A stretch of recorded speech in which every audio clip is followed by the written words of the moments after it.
sticking around for the closing remarks. I am Kelly Hook, as she mentioned. I work at IBM Watson.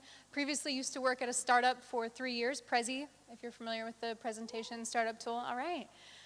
But now I work in what we call the Watson Client Experience Center here in San Francisco.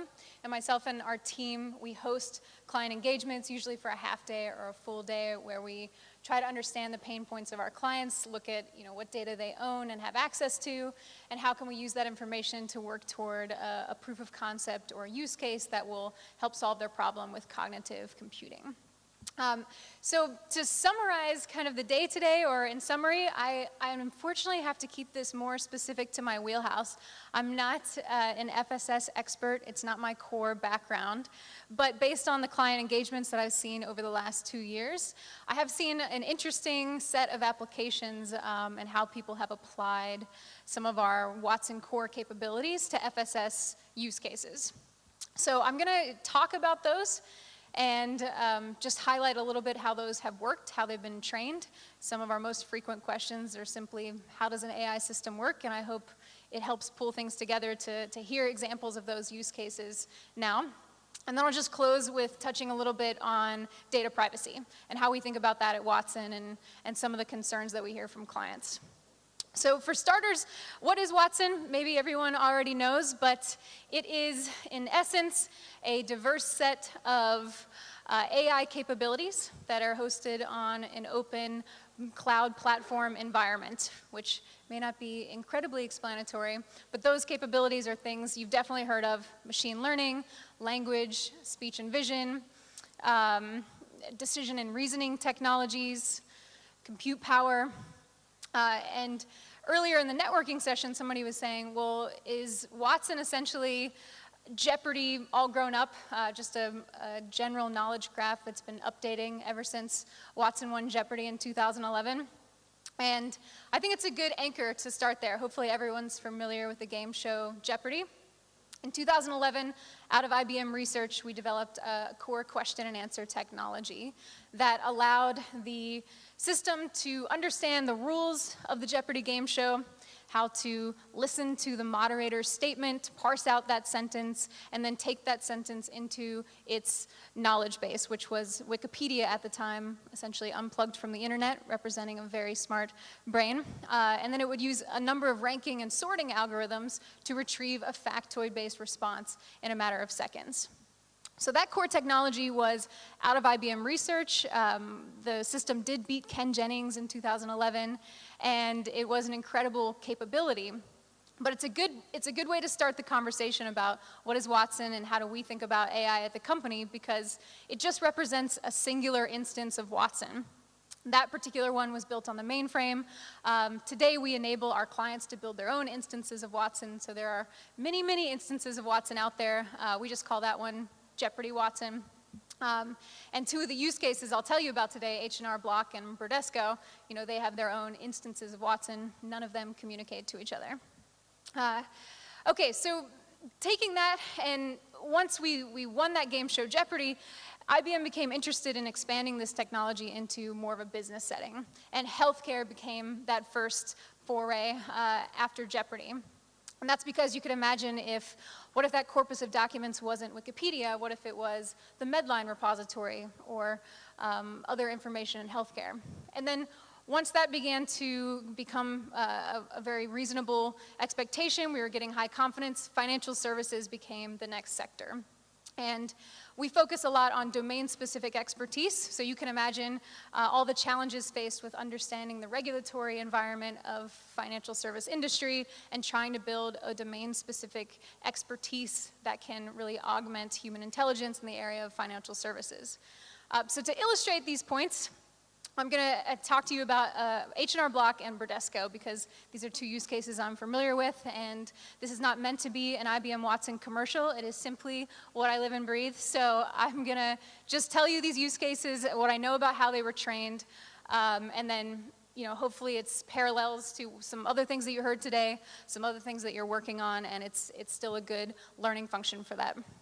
Okay, so in particular, we hear a lot of use cases around telco analytics, clients who are interested in use cases around this, around customer insights or know your customer, around event prediction or life event prediction and fraud prevention.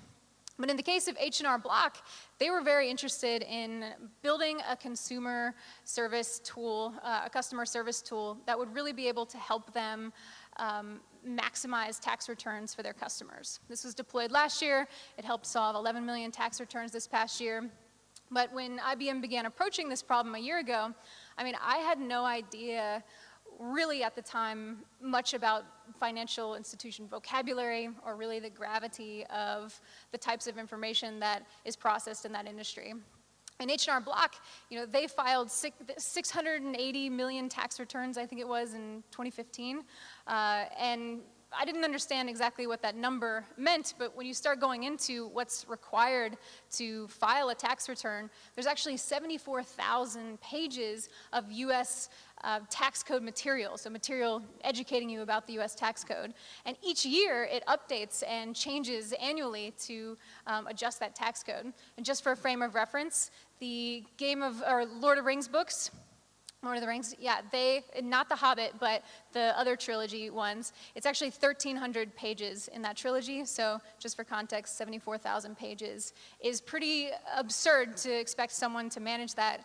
And H&R Block, they have 10,000 physical retail locations and over 70,000 tax professionals who sit across from consumers and customers coming into their door and helping them maximize their tax return each year. So they were expected to have an understanding of the US tax code, and that's a pretty unrealistic expectation. So by extension, people are not really getting the most from their tax returns.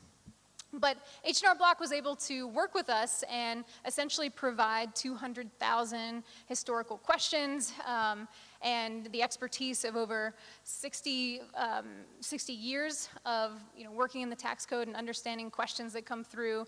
And they provided a number of tax professionals as well, and were able to build a conversational service with us. So now as people come into their retail locations, they can sit down, and the agent working with them is actually using IBM Watson to query their data set and ask questions to the system in order to provide the most maximum tax return benefit. So another use case, aside from that one, is Bradesco, who had the problem of also an overwhelming amount of data that they had to manage. They are one of Brazil's largest banks, if you're not familiar with Bradesco. And they wanted to build a service to handle customer support inquiries and also do something similar to what H&R Block did. They wanted to make it entirely in Portuguese, and we were able to work with them using only 35 people within Bradesco and essentially training on 5,000 intents. So an intent, you may be familiar with this already, but the idea of an intent is if I ask for a loan, maybe I'm asking a chatbot and I say, I want to discuss a loan. Then in this case, the word discuss would be a type of intent category, and then loan would be an entity. So we need to work with the professionals here, the experts, in this case 35 people from Bradesco, to define intents and entities that are specific to their particular consumer base, the problems they're solving. So they had 59 retail products that they wanted to do this for, and they were able to provide over 5,000 custom intents for this and train and deploy the system, the first one within 7 months and the second one within 9 months. So those are just two examples that I happen to know, which hopefully relates a little bit to what you were discussing today. We also see a lot of interest in prediction and have built solutions with clients around predicting churn, predicting overdrafts, and life events. So we have a client right now who's able to predict up to 9 life events with 90% accuracy. And that brings me to the point about data. So to build all of these solutions requires connecting a disparate amount of data sources in the cloud. So data that the client owns, customer information, any owned data, data that maybe you're leasing or you can pull from a public data source, and untapped data, maybe information from IoT devices or sensory and image data. And when we're thinking about data and when thinking about how to close this particular day, a FinTech day, it made sense to talk a little bit about probably the main competitive advantage that we think of for the future, which is simply data. And we talk about it every day. We talk about how to collect it, how to organize it, how to help our clients make the most of it. And every time we have that conversation, it's about also data privacy. We want our clients to own all of their data. They do own all their data. And they work with us to ensure the proprietary information and algorithms and models that they build with us are their own. So we don't store or keep that information. And on that note, I actually have a quote from our CEO. And if you have a CEO who's a 400,000 person company, you don't want to mess it up. So I'm going to read it.